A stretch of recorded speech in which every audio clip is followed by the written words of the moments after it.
मेरठ में हुए सौरभ राजपूत हत्याकांड की जांच में पुलिस एक कड़ी जोड़ रही है। इस हत्याकांड में इस्तेमाल किए गए ड्रम, चाकू और नशीली दवा को लेकर पुलिस ने दुकानदारों से पूछताछ की। वहीं इस बीच सौरभ के भाई बबलू का दावा है कि सौरभ लंदन से लाखों पाउंड लेकर आया था।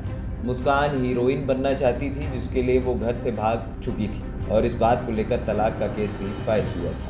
इस ड्रम विक्रेता सैफुद्दीन के पास पुलिस पूछताछ करने पहुंची। दुकानदार ने बताया कि एक महिला उसके पास आई थी और बिना मोलभाव किए 1100 रुपये में ड्रम खरीद कर ले गई। सैफुद्दीन ने पुलिस को बताया कि 4 मार्च को एक लड़की आई थी, वो अनाज रखने की बात कहकर ड्रम लेकर गई थी। सैफुद्दीन ने बताया कि हमारे यहाँ जो ड्रम लोग ले जाते हैं उसमें दूध, अचार, आटा, अनाज, पीने का पानी, खाने के सामान स्टोर किया जाता है। हमें तो ये सोचकर और सुनकर ही बहुत खराब लग रहा है कि उसने ड्रम में लाश को रखा। बर्तन दुकानदार अंकित से भी पुलिस ने पूछताछ की।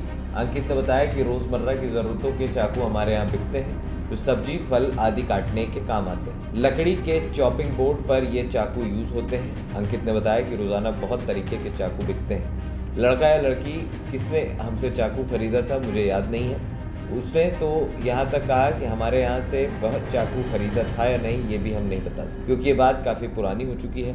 उसने कहा कि हम मुस्कान के पिता को जानते हैं, लेकिन वो हमारे यहाँ आकर चाकू ले गई है या नहीं मुझे ये नहीं पता। अंकित ने बताया कि दुकान के सीसीटीवी में 6 मार्च के बाद की है, उससे पहले की रिकॉर्डिंग नहीं है। चाकू बेचने वाले दुकानदार का कहना है कि वो निश्चित नहीं है कि हत्या में इस्तेमाल हुआ चाकू उसकी दुकान से खरीदा गया है या नहीं। वहीं खैर नगर स्थित दवा बेचने वाले दुकानदार से भी पुलिस ने पूछताछ की। दवा दुकानदार अमित जोशी ने बताया कि दुकान का नाम उषा मेडिसिन स्टोर है। अमित ने बताया कि पुलिस ने हमें मेडिसिन दिखाई और पूछा कि क्या लड़की हमसे दवा ले गई, तो हमने कहा कि हाँ ले गई है, लेकिन हमने डॉक्टर के पर्चे को देखने के बाद ही लड़की को दवा दी थी। वहीं मृतक सौरभ के भाई बबलू का दावा है कि सौरभ लंदन से लाखों पाउंड लेकर आया था। मुस्कान हीरोइन बनना चाहती थी, जिसके लिए वो घर से भाग चुकी थी और इस बात को लेकर तलाक का केस भी फाइल हुआ था। घर में पहले भी विवाद हो चुका था। बबलू ने बताया कि सौरभ का पासपोर्ट रिन्यूअल होना था, इसलिए वो हिंदुस्तान आया था। बबलू ने बताया कि सौरभ ने मुस्कान के परिजनों के अकाउंट में पैसे डाले थे, जिसकी पूरी जांच होनी चाहिए। बबलू ने यह भी बताया कि मुस्कान के परिजनों ने सौरभ के पैसे से ही मकान खरीदा है, आईफोन तक खरीदा गया। उनका कहना है कि हम साहिल को नहीं जानते, पहली बार शक्ल देखी है। बबलू ने बताया कि सौरभ के लंदन जाने से पहले मुस्कान किसी के साथ फरार हुई थी।